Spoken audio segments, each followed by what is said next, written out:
Hello and welcome to another episode of the Utility Week podcast. I'm Rob Horgan, and as ever I'm joined by James Wallin to pour over the biggest stories from the past week or so. It's been a real bumper few days of energy announcements, and to help us unpick it all, I'm pleased to announce that we're joined by Energy Systems Catapult CEO Guy Newey. Guy really needs no introduction, having spent the past 16 years working in energy policy, with stints at OVO and within the various iterations of the government's energy department before making the move over to the Catapult in 2018. As previously mentioned, it's been a jam-packed week of announcements, and during the course of the podcast, we'll strive to unpack Ed Miliband's plan to break the link between electricity and gas prices, delve into the Reformed National Pricing Delivery Plan, and discuss the fallout from the government's long-awaited review of Ofgem. We'll then take a break before reconvening for the second half of the pod to delve into the issues keeping Guy and the Catapult busy. But before we do, hello Guy, how are you? Thanks for joining us on the Utility Week podcast.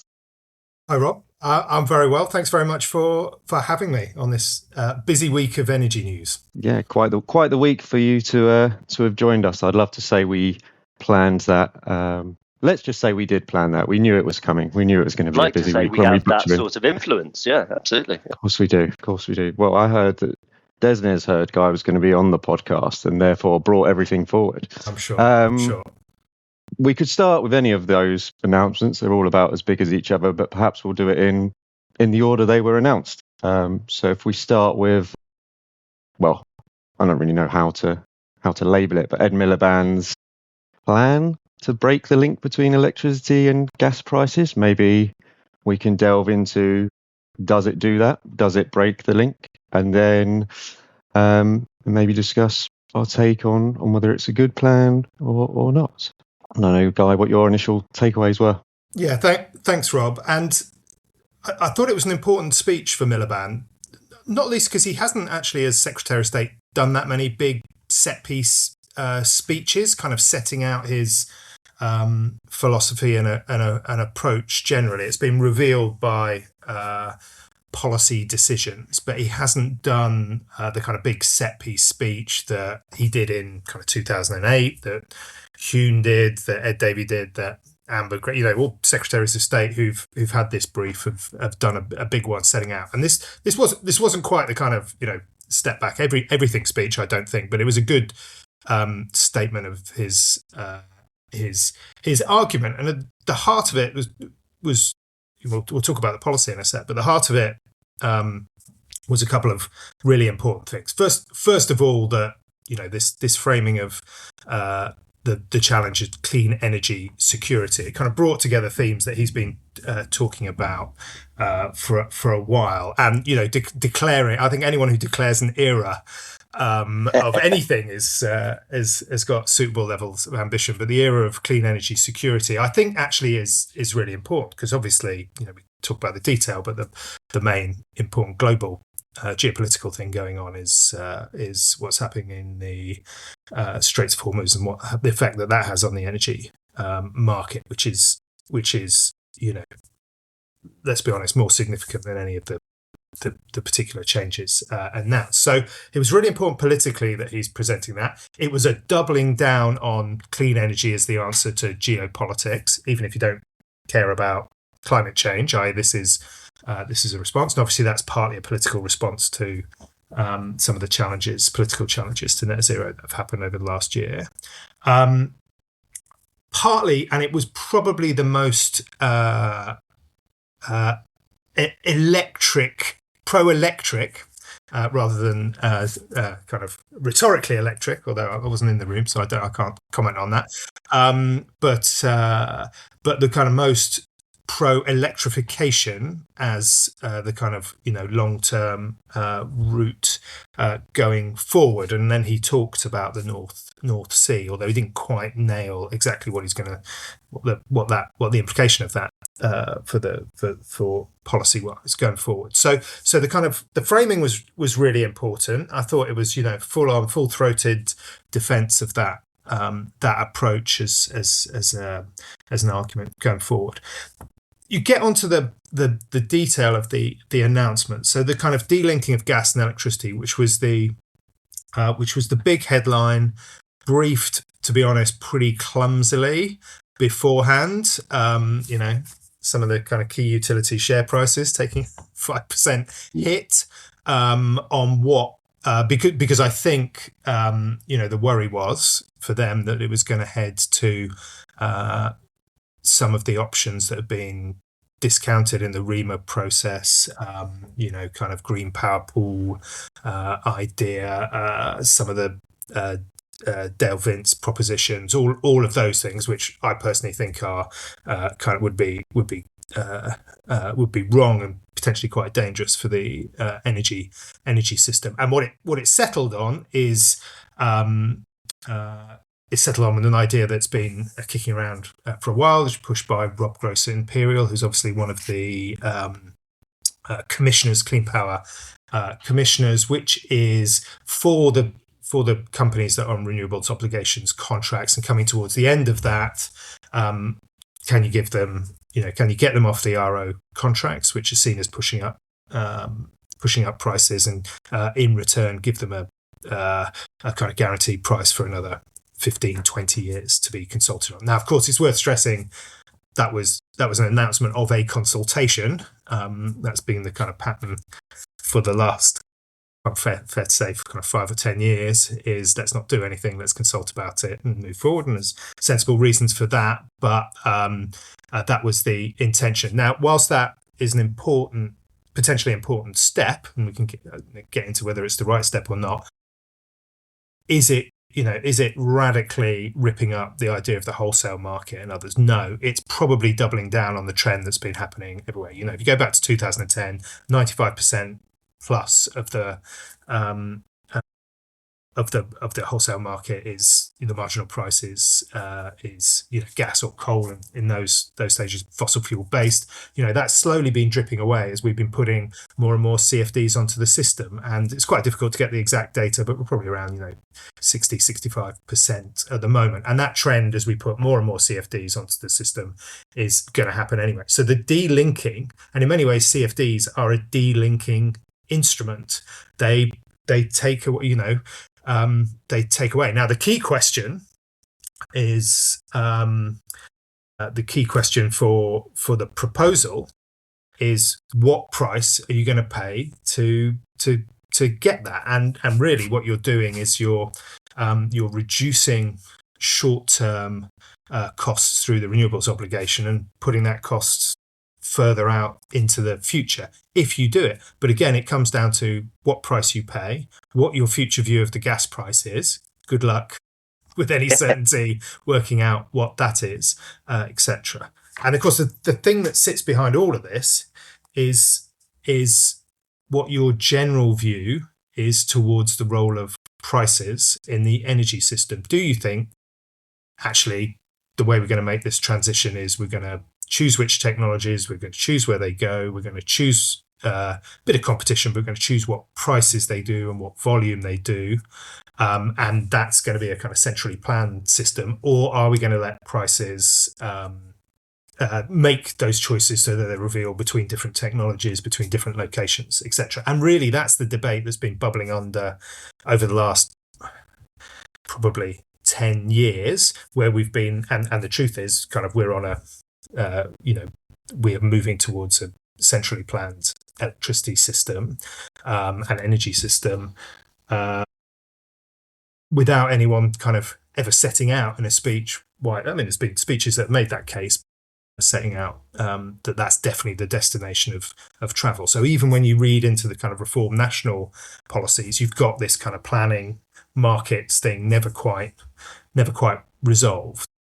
Do you think this was something that the government were planning to announce anyway, and thought, okay, well, this might sound like something that's going to look like we're doing something to help in the face of geopolitical tensions and rising energy prices? Or do you think that it was, right, we've got to announce something, let's see what we've got in the back locker, if we do a bit of this and a bit of that? Because we haven't really talked about the other plank of this, which is the electricity generators levy as well, which is the other strand of this, which is the kind of mechanism for making it happen, as it were. So, from my experience of government and being involved in this, it's a bit of both. We had the the big decision on zonal pricing from government just under a year ago.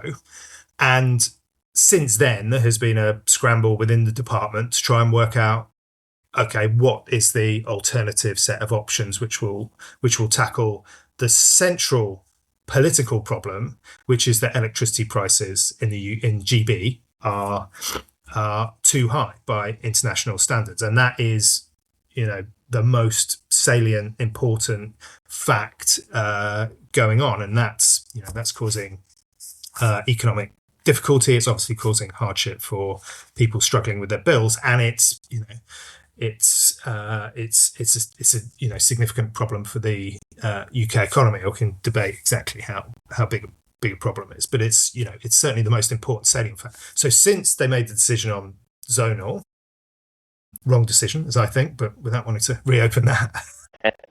It's another podcast, Guy. That minor, oh God, don't make me do it again. That minor debate, they'll be looking around, and they'll be looking at options. So this particular option they've talked about, the kind of what used to be called Pot Zero, now called kind of wholesale CFD, etc., has been around. It's kicking around for 2 years. And in fact, in the last crisis, I think, they legislated for it, to have the powers to do it, all of that quite quickly. So it would have been bubbling away in the machine. And as always, when you get towards an end of a parliamentary term, there's also a load of other stuff which needs to get out and's been stuck because, number 10 grid won't let it get out and it can't fit in the announcements. And actually, then you pile on the Iran crisis. My guess is that would have accelerated conversations which have been ongoing, and they would have been looking for, something which ticks the boxes of being able to say that it reduced prices, reduced the gas and electricity link without distorting the wider market too much. And once you tick off all those boxes, you've ruled out zonal, which I would say is the kind of better long-term approach to that. This is a kind of logical, significant but kind of tweak rather than ripping up the wholesale market. What do you think then? Because devil are always in the detail with these things. What would be the kind of key pieces of detail that you would need to see next to know whether this is going to be successful, whether this is going to be a worthwhile mechanism? Well, the truth is, like all fixed price contracts, we won't know until 15 years later. And there'll be lots of detail about design, reference prices, whether they auction this, whether it's a negotiation, etc. But ultimately, the government, through the tax rate it sets, will say what price it's really willing to pay. That will be how it will be revealed, and ultimately, then it'll be a question for the companies to decide whether they take part in that, and whether they value long-term certainty versus the potential upsides that the renewables, people on renewable obligation contract are getting through the wholesale market, both in the last energy crisis and the current energy crisis. And it'll be a debate, back and forth between them. The only thing that really matters for consumers is what is the price that's locked in at that point. And it really believes whether you think government can have a better view of what the counterfactual is than companies. No one's got, as far as I know, a perfect crystal ball about what future prices will be. So it'll be based on views of that. Thinking, and you get into kind of what's a politically acceptable number for that contract to start with, which should be pretty cheap, by the way, because these things have already had, pretty generous contracts for a substantial period of time. So, the capital costs would certainly be largely recovered, and they would have made significant money in the in the area of kind of high wholesale prices. So it should be pretty low, but we'll never be able to know until we're kind of 15 years down the track, the end of the contracts, to say, oh, that was a good deal or that was a bad deal.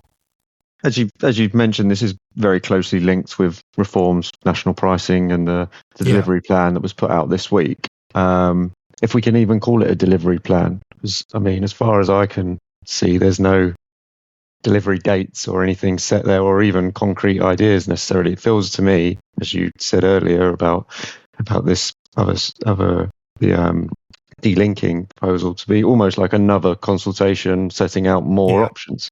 I don't know.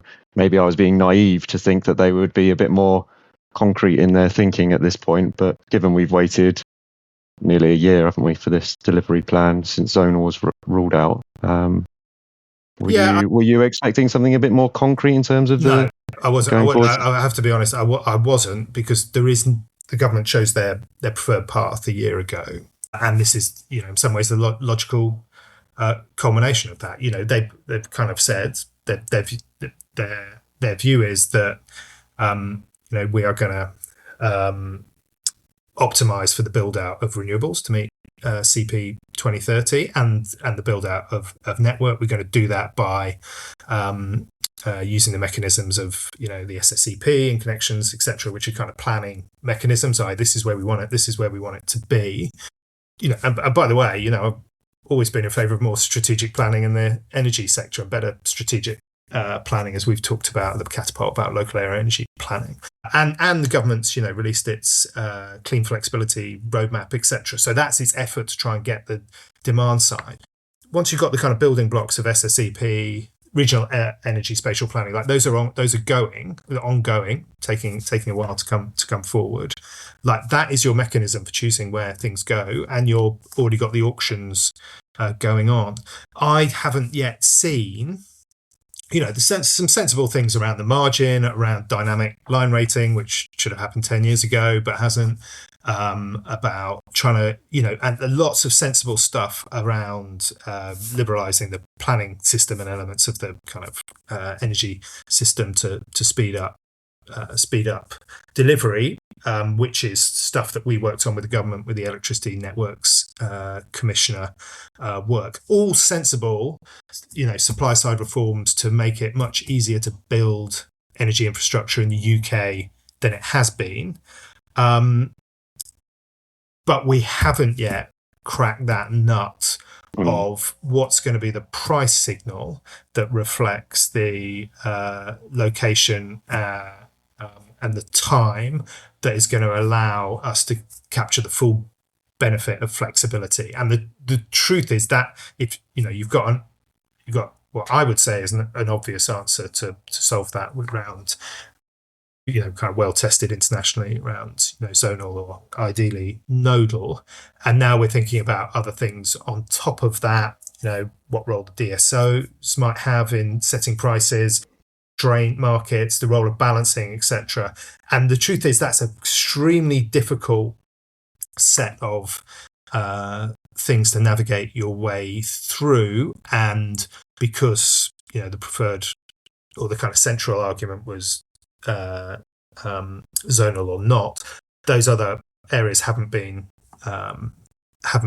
worked through and haven't yet had the proposal. So to the question, I'm not that surprised that they weren't ready to deliver that, because it's a really difficult set of questions which combines which really, again, the thing that sits behind all of this is like, what do you think is going to be the architecture of the future energy system? We talked a lot about this in our some of our recent work, and by the way, we don't have the answer to it, but I still don't think, we talked about central planning versus markets and getting the balance between those two things. But the question, perhaps even a bigger question that sits behind this is, what do we think the architecture of the future power system is going to look like? So there's loads of great rhetoric and indeed policy that's supporting decentralized, what could largely be called decentralized energy, whether that's solar or batteries. And we're seeing the sales of that stuff just flying off the shelves in the current crisis. But we still are thinking about energy at a kind of governance level and political level is still very centralized. It's still how many gigawatts of offshore wind, how many gigawatts of nuclear, how many how much transmission network do we need to build to all of this? And the demand side, you can work yourself. You work out and you fill in the gaps, etc.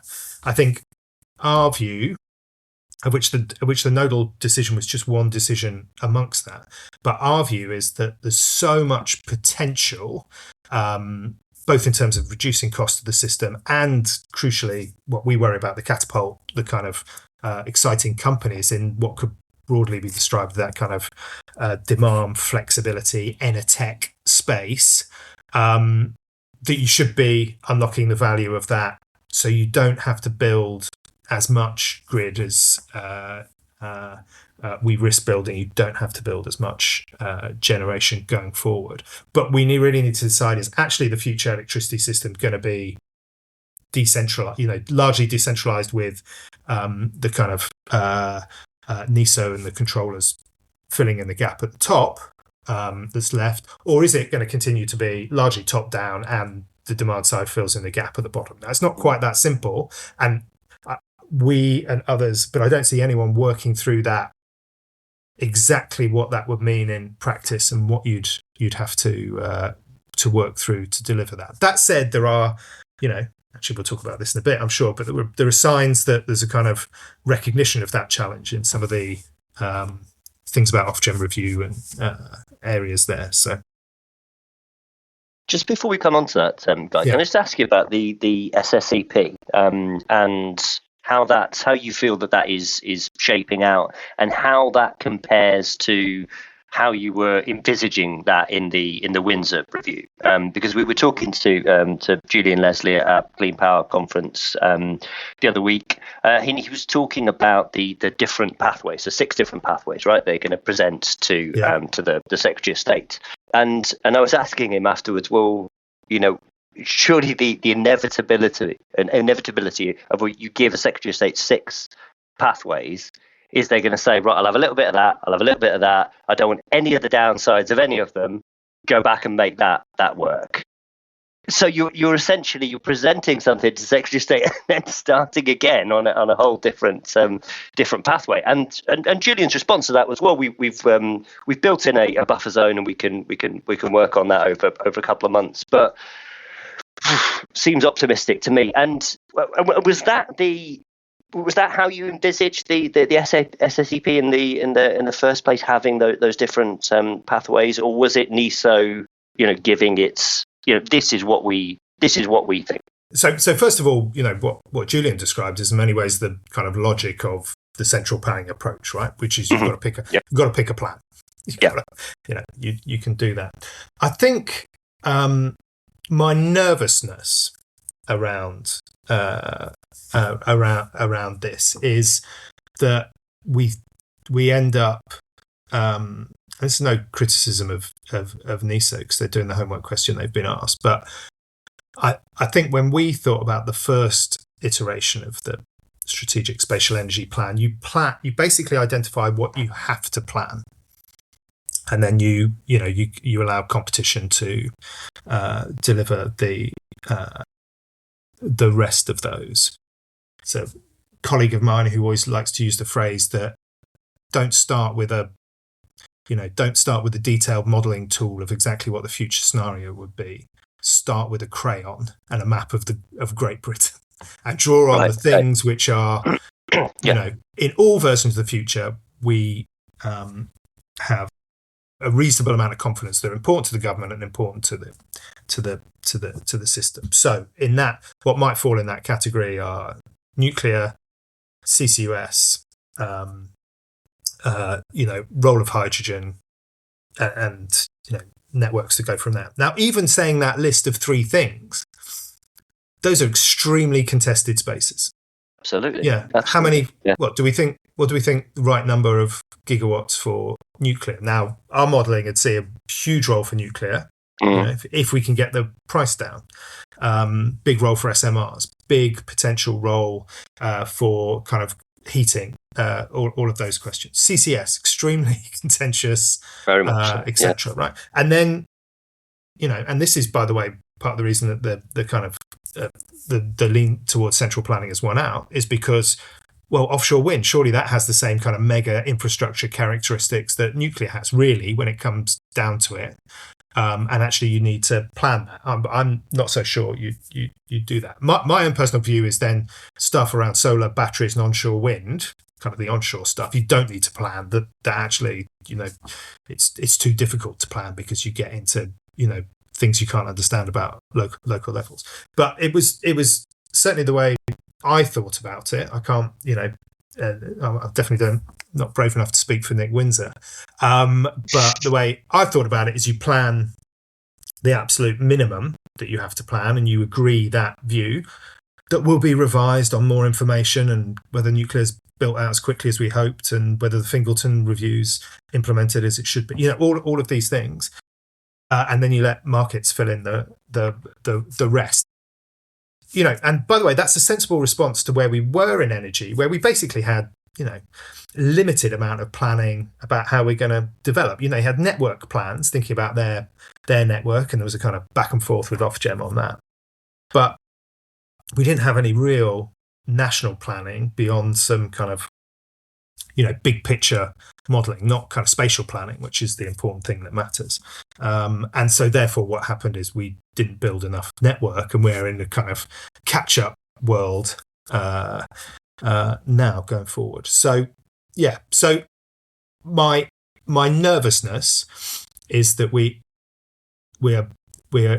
think we can plan every cough and spit of the future energy system, where I don't think that's feasible. Not because I don't think the people at NESO are, brilliant and, the best people to do it, because the changing nature of the technology, and it's changing so quickly and so fast, means that's it's unknowable. So you've got to have a bit of humility about what you can actually plan. Now, that's always been the case, right? You've got to give your best view and you crack on with that and you course correct depending on what's happened. But I worry there's a kind of, and here's what 2050 is gonna look like. Whereas if I've been around in this game long enough to, if you look back to 2010 and you'd have said, electric vehicles are going to be a big thing and batteries and solar are going to be a big thing, lots of people are going, who's this hippie? He doesn't know what he's talking about, right? Whereas the technology has surprised us all. Will the 6 pathways be sort of tied to the different FES situations? Will they look at, isn't that a sensible way of doing it? Sort of. I'm not close enough to the detail, Rob, to know exactly how that's how it's going to work in practicality. FES is an input, but I do worry about the risk of putting too much weight on any set of scenarios. Right? We do lots of whole system modelling. We've got some great capability in here. Others have got similar capability across the sector, but I definitely. Would I bet my mortgage on there's going to be exactly X gigawatts of this technology by Y date? Of course not, because it's a complicated world and delivering this stuff is hard. 6 seems a kind of sensible set of different scenarios to work through. But you're right, James. The risk is that whichever politician is in charge, they'll go, no, I don't like that one, take it away. Come back. Or I don't like the downsides of any of these. So give me all the upsides, none of the downsides. Yeah. And, there are real trade-offs. Of course, there are real trade-offs in any of this. And, I was involved. I didn't write the speech in the end, but I was involved in the early thinking around Greg Clark's End of the Trilemma speech, 2018 or whenever it was.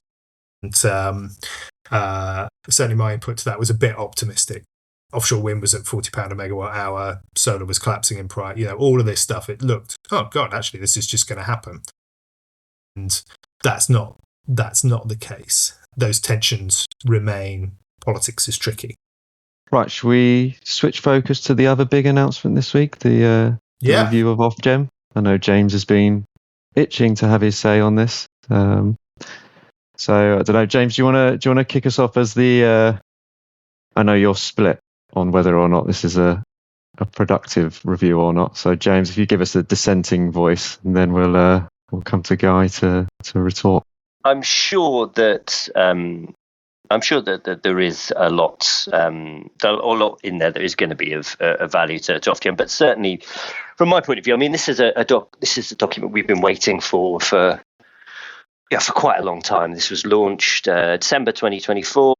I think we first started hearing rumours about its imminent, government's response was imminent, in about May last year. I certainly remember conversations that you said to me live last year about how it was about to happen. And, here we are, it suddenly arrives. Been a lot of talk, but maybe wishful thinking, about, some quite some bold and dramatic moves that could be within there, in terms of breaking up Ofgem into various constituent parts, particularly looking at that question of what is the future for regulation of the retail market. Does that need to sit with Ofgem, or could that sit with somebody like the CMA? Is it creating too many conflicts of interest for Ofgem to have such a wide remit? And the big question around Ofgem's involvement in policy. Ofgem seems to me, increasingly over the past few years, been not trying to set policy, but certainly it's playing in areas where a lot of people would say, I'm not sure why Ofgem really is opining on something like that. Is that the role of a regulator? And fair enough. This review, it sets out with that intention of streamlining Ofgem's duties, of giving it clarity, of ensuring that there is a clear divide between what government does in terms of setting policy, what NESO does in terms of managing the system, what Ofgem does in terms of being an economic regulator. My problem with it is I just don't think it achieves any of the aims that it sets out. And in fact, it's created, a new energy trilemma, hasn't it? So it's set out this the strategic priorities of Ofgem as protecting current and future customers, net zero and growth being the other two priorities for Ofgem. The massive trade-offs inherent there are immediately obvious. Plus, net zero, well, it's interchangeable actually in the document where they talk about net zero or clean power. Net zero, I suppose you could say that's not necessarily a policy, but clean power certainly is. That is a government policy. It's policy of the government of the day. Setting that as a strategic priority for Ofgem, I feel immediately politicises it. I don't think there's any real answers in there to the mess that retail is in, and the very real need to fundamentally reshape that market, and it's just that kind of depressing. This will need to go alongside a proper review of the future of retail. Christ, we've been here time and time again. When are we ever going to get a proper vision of it? And it just seems to have. You've had a real a system in water. There's lots to disagree with, perhaps in what has been suggested about ripping up regulation in the water sector, and there's certainly the potential for unintended consequences there. But the Cunliffe review in water was a well thought out, thoroughly researched piece of work, which government has then taken on and has taken some real actions from that. Devil in the detail again. But, I think that has been a robust exercise there. What seems to have happened here is they've looked at that and they've just sort of taken the worst bit of it, really, particularly the sort of lazy bonus bashing. We need to hold, the individuals to account. Not that I'm saying that is a bad thing to hold individuals to account, but to present that as one of the key points of the review. And there's even a line in there about how greater scrutiny of executive pay would have stopped some of the supplier failures in 21-22, which is just ridiculous that would have been the measure that would have stopped that massive fallout. So I thought it was. I'm sure there is. I'm sure there is something helpful in there to Ofgem, and it's helpful at least that it has finally come out. But personally, I was expecting more, but then I'm an endless optimist, as you know, Rob. Well, I think part of your point there ties in with what Energy UK's gripe was with it was kind of the framing of this review, right? Is that it was very critical of retail and retailers, and this sort of bonus bashing was the top point on the press release that came out, which, by the way, came out almost 24 hours before the actual review saw the light of day. So no suppliers had actually seen the full review, but they'd seen the press release saying that their bonuses were going to be banned and Ofgem was going to be given greater powers to clamp down on them. And I think that's part of the problem with it, is that the framing of it in that sense. The optics of it, because actually in the report itself, to be fair, that is a relatively minor part of the report. It's obviously gone to the press team. They've gone, right, we can write a press release on that. Right, that bit looks good. We'll pull that bit out. But it's not helpful, and this is happening all the time now with policy announcements. That you get a press release that goes out, it's covered by the nationals. Then there's almost a reluctance to even publish the actual policy document. It's like, well, that's been out there. We've already got coverage on that, and then eventually sort of limps out. As you say, sort of 24 hours later. Titles.utility week are the only ones that are really then delving into the details of what's actually in the policy rather than the spin of it. Say what you really think.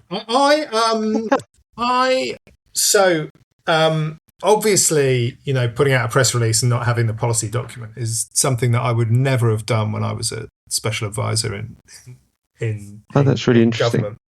And I say that no, we definitely did it. I don't know. I see the trend. By the way, many moons ago, I was a journalist, and you're caught in a really difficult dilemma because the right thing to do would be, well, until I've seen the detail, I'm not going to write about it. Yeah. But someone else will. It's still news, right? Yeah, absolutely. Exactly. It's still news, and someone else will. So I do understand that, and the truth is, it's not ideal government approach, although I perfectly understand why people do it, and I certainly did it, or certainly was part of a machine that used it going forward. I'll tell you why I'm a bit more positive than you, James, on the review. First of all, I think it's really important to separate the signal and the noise. And I take your point, Rob, that when all you've got is the noise, i.e. the press release, then it's very difficult to get into the detail. And having been around these things for too long and read them, whilst I don't start with the press release, I start with the annexes and work backwards. It's like when you're reading companies' accounts, always start with the notes rather than the headlines. Yeah. And I think some of the stuff around kind of supplier bashing and or all of those things, actually, when you get into the detail, it's much more measured language and absent sensible powers. So I probably had lower expectations than you of what this would do, and that's for a couple of reasons, right? First of all, I thought that what did the energy crisis, the kind of Ukraine-driven energy crisis of 21-22 reveal? It revealed that there wasn't sufficient scrutiny of some of the scaling up companies coming forward, right? And there was some, and there was, and any situation where your, government itself is having to, step in and bail out companies rather than the kind of it being done through the sensible supplier of last resort mechanism is difficult. We actually ended up in a reasonable place after all of that had done, but it's obviously not a kind of sign of the scrutiny working properly. And to Ofgem's credit, I think that was recognised pretty quickly, and the steps have been put in place, right? But of course, that left a general kind of political sense of, oh well, this regulator's not fit for purpose. In the kind of debate, which kind of led to the review, and as I saw it, kind of get into it, go, well, that was the big problem that we kind of identified there. That to a certain extent has had some measures addressed. Could there be other steps taken? Yeah, sure. So the things that I liked about the review, and I actually think are really potentially important, like one of the big problems, I think about it always from the point of view of the innovators that we work with and their ability to scale, not just for their own benefits of growth to the UK economy, but that's going to have better outcomes for consumers, right? And there's such a load of exciting activity happening around smart controls and kind of offers to people directly from, the big players like Eon and Octopus and OVO, of course, but, lots of smaller companies, everything from heat batteries and others. So I think to myself, right, what is going to encourage that activity to happen more quickly, so it can benefit more consumers. Can benefit more consumers more quickly. That's the heart of it. And there's a few things which I think, and maybe these are, not necessarily, haven't been fully worked through. First of all, kind of clear roles and responsibilities. I know that is. I know you guys have been championing the kind of work of the energy geeks, and they've been making that case. But that's a massive problem, and this is certainly, it's not all the way there. And I think I was hoping that it'd be absolutely perfectly set out, and you have statements aligned to this. But the commitment to that, working out, particularly Ofgem, NESO, DESNES, like that triangle is not clear about who's doing what, and there's lots of second guessing going on, and that's a frustration, both for people in government, obviously, and outside in the sector, but also within those institutions. So I think commitment to that is really important. And this, by the way, that's not the thing you could have put at the top of the press release. There's a very definition of boring but important kind of stuff. Secondly, and I think the time will tell exactly how this works through, but the commitment to thinking about consumer protection in a dynamic system. And I know you probably don't like the value chain stuff, but the very nature of what a retailer is in the future energy system is uncertain. Okay, in the sense that will you have OMI, kind of EV charging company? Very exciting. Are they going to be the one who's going to be controlling how my battery or my heat pump comes out to optimize against various different scenarios? Or is that going to have to be my supplier? Is that going to have to be OVO, British Gas, whoever it is, doing that? Is it going to be the person who owns the car that I've bought the car off and have a kind of like that changing nature of what it means to be a kind of customer-facing supplier is going to change. And by the way, that's why my view, and this is where I strongly disagree with Energy UK, is that I think you want an expert Ofgem to be thinking about that and being agile enough to do it. Now, will it be able to execute that? That's the kind of open question. But there's often been this sense, certainly when we talk about the reason that people have found it really hard to kind of, come out with a perfect retail strategy is it's another area where we just don't know what the right answer is going to be. Yeah. Some people are saying, well, it's obviously going to be suppliers are going to lead on this and they're going to be the right ones. Some people are saying, well, we should get rid of all of this competition nonsense between it. And ultimately, we just need the kind of smarter set of DNOs being in control of all of these assets and working through. Others would say, actually, what we want is as much competition happening in all of these areas. Whilst there are some general regulatory principle points about competition, that sit behind that. You do need to really understand the electricity system and how it works, and that's why I've always been sceptical of the suggestion that should move to the CMA in that point. And I think Energy UK to a certain extent push that kind of frustrations. As somebody who spends week in, week out talking to people trying to grow and scale to deliver clean energy, I find some of the challenges around anyone making any money in this market is disgusting and is off the back of others. I found that I kind of disagree with that. First of all, people are not making a lot of money in retail.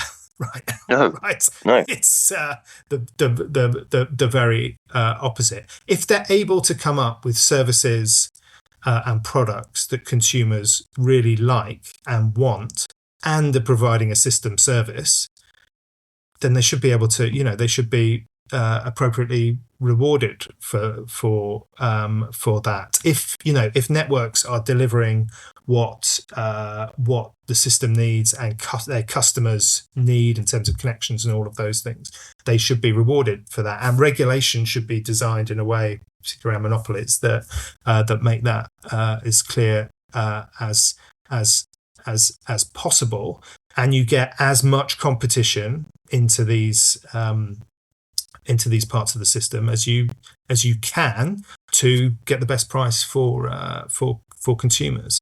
Time will tell of how effective this review will be. In 5 years' time, are Ofgem enabling competition, to come through in retail, kind of customer-facing innovation in the right way? And they kind of recognised often, in the review, that they don't have some of the skills to deliver that, to think about it, and particularly around digital technology and how that should help. And that's before you get onto the potential of AI technology. So they need to beef that up.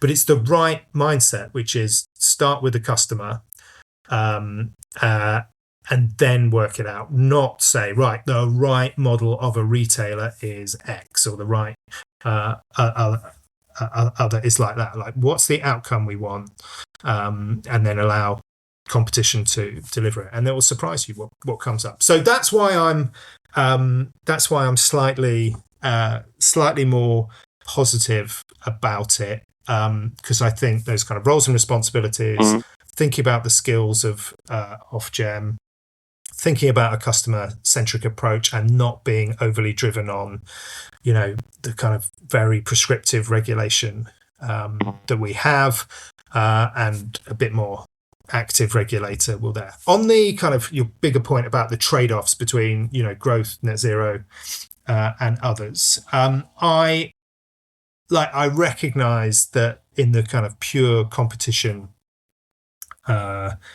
theory, that is, people will be like, okay, well, those are political choices to make. But back in the real world, those are choices that that Ofgem is and other regulators are having to make the whole time. So now my own view is that if that what you're aiming for is that there's not a specific trade-off between growth and net zero and other areas. Like, that's ultimately what you want to be getting to, and so you're trying as much to get as much competition as possible going forward. But yeah, it's so yes, I think that's why I'd give it a warm welcome. But it might be that my expectations were low. As for why has it taken so long to come out, I mean, this is the classic. This is never going to be anyone's top priority to come out, apart from the team at Utility Week and their readers, probably some of the execs at Ofgem. It's and actually it's kind of appropriate that it fits in with a wider package. 6 times it was on number 10's grid, apparently, before finally seeing the light of day. That's the number I was told. But there you go. That sounds pretty standard. Yeah. That's a broader point in that we that one of the things that gums up the government system is the need for everything to go through a process like this, whereas this is quite a technocratic exercise. You've got to tell it in part of a wider political story about growth going on, and obviously the government's under pressure, so I can see why that happens. But anyway, that's probably outside of the remit of the Ofgem review to try and solve. Feeling any more positive about that now, James? No, I totally take what's Guy's point, and I think is your arguments about the rationale for Ofgem retaining that overview of retail. I do see that. I mean, it's as the picture becomes increasingly more complicated. Yes, it's going to be incredibly important that you've got oversight from a body that understands all those constituent parts. I guess it's just. I guess what I'm most disappointed with is that there's just no sense within there of that. What is that the government's vision of retail going forward? But then I guess that isn't the primary duty of this document. That isn't what this document was about. But it would have been good if it came in conjunction with that. I guess I know the sector has been reaching for that for 10 years. My view is that I don't think it's the government's job or indeed Ofgem's job to choose exactly what it thinks the right answer for retail is or should be. I think there's plenty of central planning going on in the system. At the bottom end, particularly, I think it's really exciting, really uncertain, really kind of early stage. And you've got to think about what consumer protection means in that world. You've got to think about vulnerability in that world. You've got to think about that you've got adequate competition, and you're not creating kind of mini effective monopolies that come through who owns different bits of the technology stack, etc. But in terms of, I think the sector, and maybe this reflects your point, is reaching for its perfect view of what a retailer looks like. Whereas I don't know. I mean, you've got companies like Xero who are doing comfort as a service kind of offers. You've got, you've obviously got lots, an enormous spike in people getting solar panels and batteries and electric vehicles on their, like, this is a like fascinating, exciting time. With lots of characteristics of a kind of emerging market. You've got to make sure it's not the Wild West, but you also don't want to kill it. Is my view. That's absolutely true. I absolutely agree. And it's not necessarily that that government or Ofgem has to come out and say, right, we're reaching this utopia. But if your view is that the market will solve this, the market will find the opportunities here, that you can't do that in a world with a rigid price cap. So you've got to at least have a vision of what the price cap is going to do, how the price cap is going to allow innovation, how the price cap is going to account for some of those more nuanced products, because it's not at the moment, and it's flattening innovation in the retail market, in my opinion. Yeah, so I think that's right. Well, no. So I think the existence of the price cap is an important, is an important factor. And the truth is, politically, we're not quite sure whether the new Conservative Party are on this, etc. But there's just no way that, and having been involved in the political discussions, which were pretty aggressive. When the price cap was introduced, where there was, huge amount of resistance from Ofgem, and, a very lively debate between different members of the government about whether this is the sensible thing to do under Theresa May. I don't think, the current government, certainly the current Secretary of State, who obviously, pushed his on price freeze, as it were, in 2013, 2014, is going to push it. So within that context, the question is, how do you create enough innovation around the price cap in products and services that it becomes a smaller and smaller part of the market over time, and it's a genuine protection for people who are are vulnerable. I think that's the heart of the question. But again, I think you reveal that answer by allowing innovation to happen rather than anything else. There you go. I wound you both back up there, didn't I? I think we'll leave the news announcements there. We'll take a quick break, and when we come back, we'll discuss what's keeping you busy at the Catapult, Guy.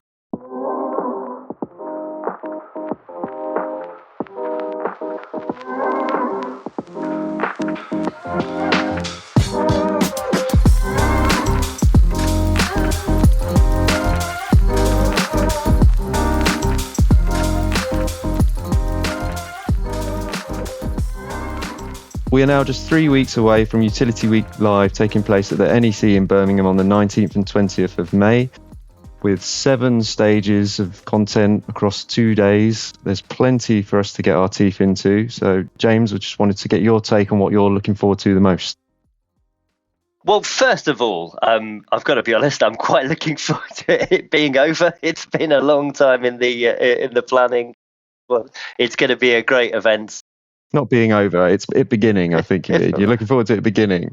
I'm looking forward to it beginning, and then I'm looking forward to it being over, because we've been planning it for a long time. It's going to be a lot going on at that event. It's going to be great. It's going to be we've got a bumper of attendees this year.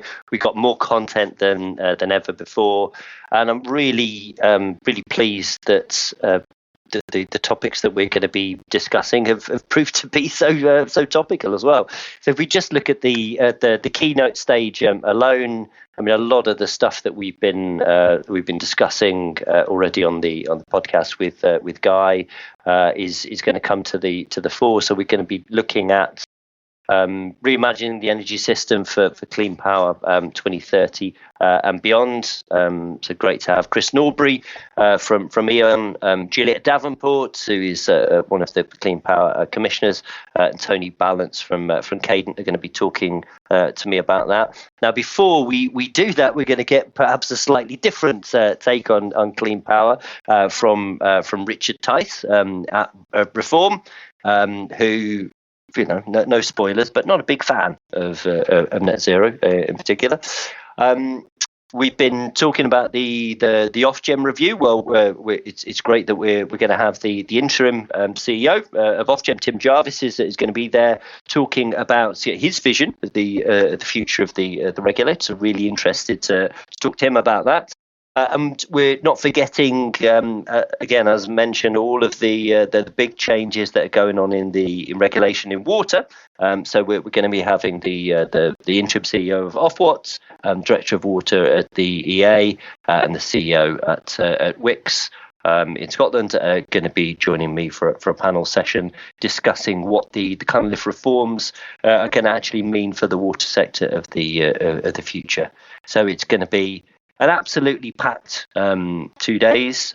I hope to see everybody listen to the podcast there. If you're not signed up yet, you just need to go to utilityweeklive.co.uk and register for free. And we will see you at the NEC on the 19th and 20th of May.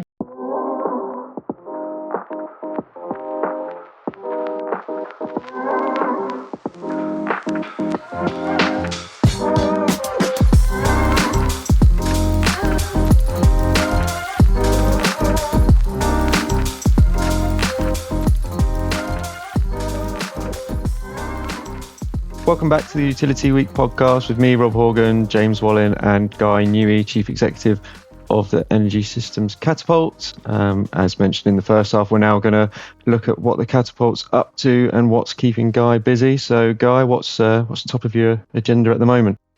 So, I think lots of people know who the Catapult is, but the heart of our job is growth. Is growth for companies in the clean energy space and helping them scale up. And we've probably done work with, I think the latest count is about 292 companies, kind of early stage companies over the last 7 or 8 years. And, you know, they've raised best part of 800 million quid. And we're very proud of, you know, lots of the work that we've we've done, and they continue to do. And at the heart of where we see the big opportunity is links to lots of the stuff we talked about in the first half. The UK has an absolutely fantastic set of companies in what could broadly be called the Enertech space. So the kind of digital, flexible future, particularly on the demand side. And the big thing for us is how we help those. And it really is an interesting one, because you kind of, people know the big companies who've become unicorns. Obviously, Octopus, which is probably a triple unicorn with the retail business, Kraken, and the EV business. Ovo Kaluza, where I used to work when it was just a kind of troublesome startup, causing Stephen Fitzpatrick causing chaos across the energy sector. I was delighted to see him return at the helm of chief executive of Kaluza again. That's going to be really interesting to see how that plays out.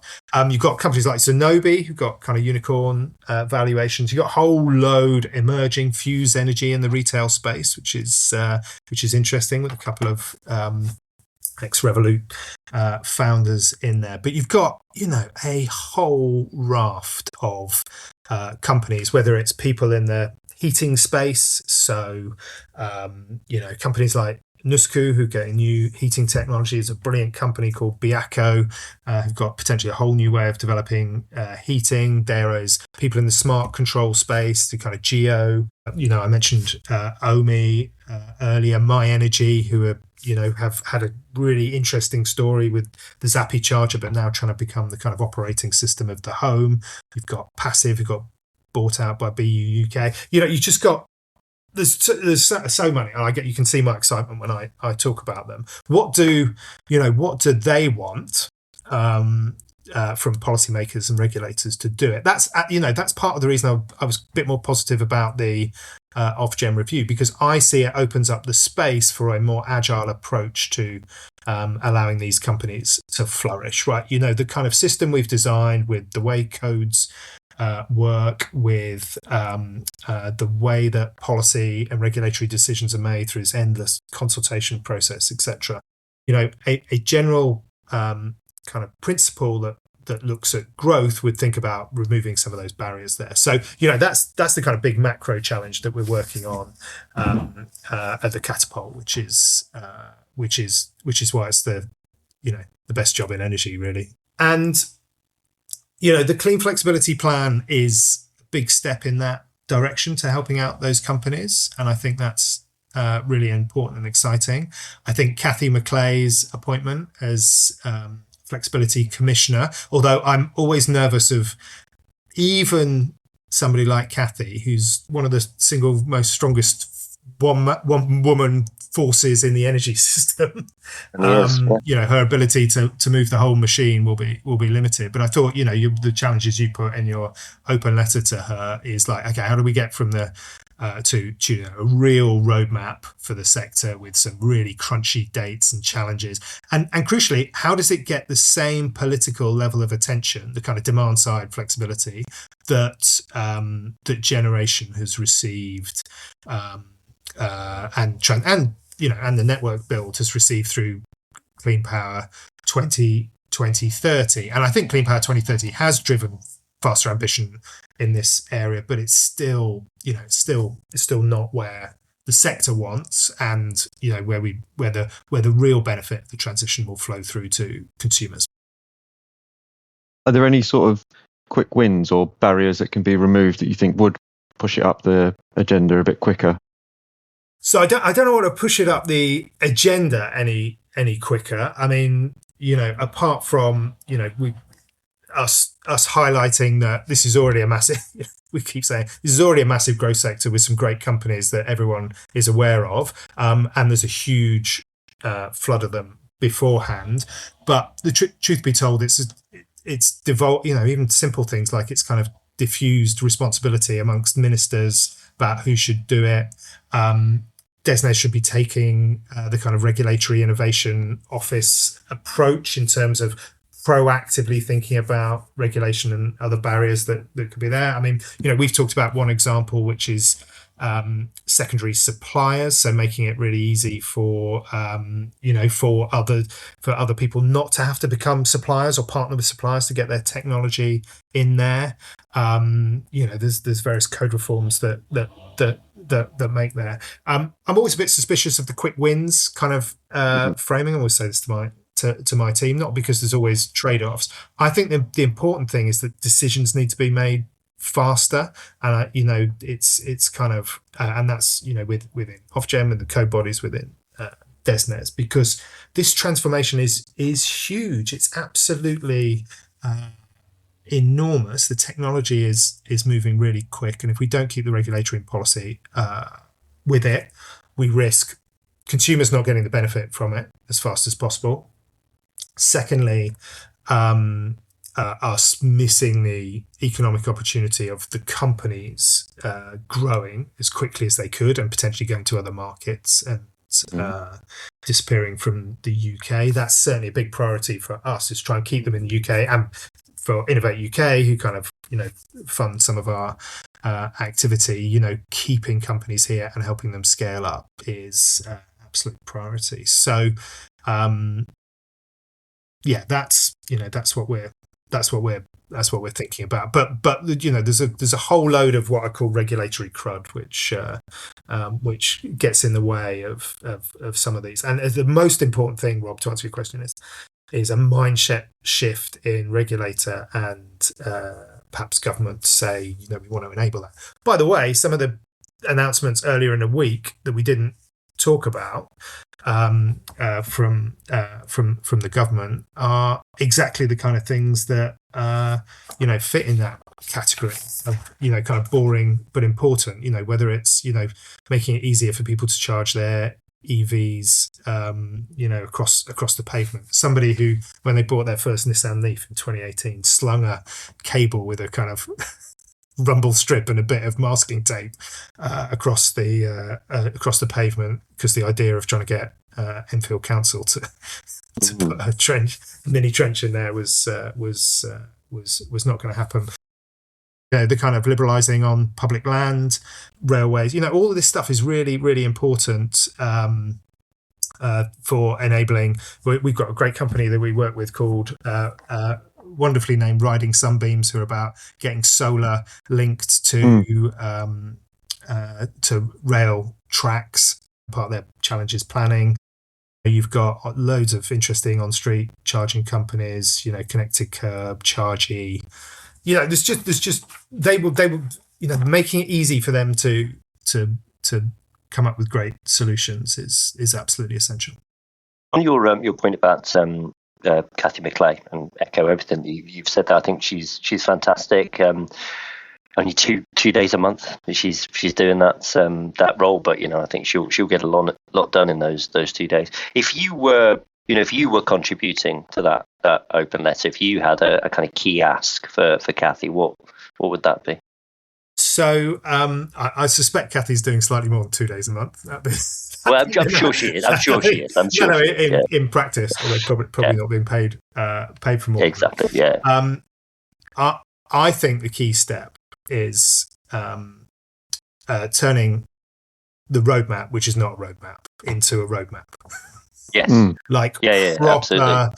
Detailed, stretching targets with clear roles and responsibilities, back to the point I was making earlier, on a set of things related to digitalization, code decisions, policy and regulation, all of those things, and just driving that with the kind of zeal of the most aggressive project manager, with political cover, and screaming when it's not happening. Like, that's the way that someone in her role will deliver change. So not bowing to the kind of, this might get slowed down, etc. Now, whether she can have that effect, I don't know. I mean, having been involved in lots of task forces and kind of commissioner type roles over the years, the ones that work well are where not where the person goes off into an ivory tower and comes down with a perfect answer and says, "Da-da, off you go," and deliver that perfect thing, and doesn't talk to anyone and gives the perfect answer. The ones that work well are people who've got their hands dirty both within the department and within the wider sector. And everything I can see from Kathy is she's that kind of person that's going to do it.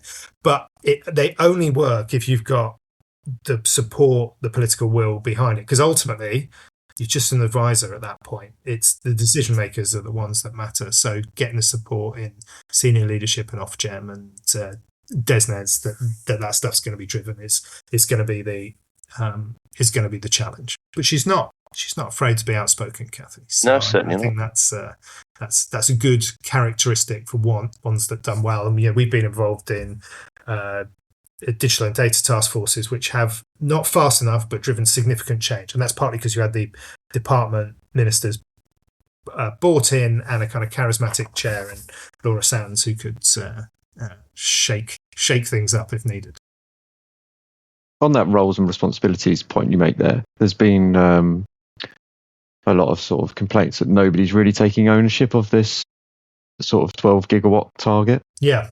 Who do you think should ultimately sort of, be responsible for that being achieved? So look, it's a government target, so the government should be responsible for my view. But the difference, the difference between flexibility and generation is the number of actors that you need to do things is much more diffuse. So we've talked a lot about Ofgem and DESNZ, but NESO have a huge role because they control lots of the kind of markets that are relevant to here. But you're obviously with Elexon, with its market facilitator role as well, that needs to be worked through. And then you've got all the code bodies and a whole different set. So the truth is, it's just a much more diffuse picture. Now, government, it's no criticism to my former colleagues, but government really struggles with this because it's, because this is you have to be talking to the heat team, thinking about what's the role of, and the heat team will be going, hold on, well, our job is to roll out as many heat pumps and heat networks as possible. What is this flexibility stuff, thinking about it? And again, dare I say, you need somebody who's got that kind of whole system view who needs to do it. That's why it's harder in some ways. But by the way, that's why the potential prize is even bigger. And is really important to the kind of getting costs down argument. You got almost to the end of the podcast without saying whole system. You got in there right at the end. I am contractually obliged. Yeah, absolutely. You get a call from Eric Brown.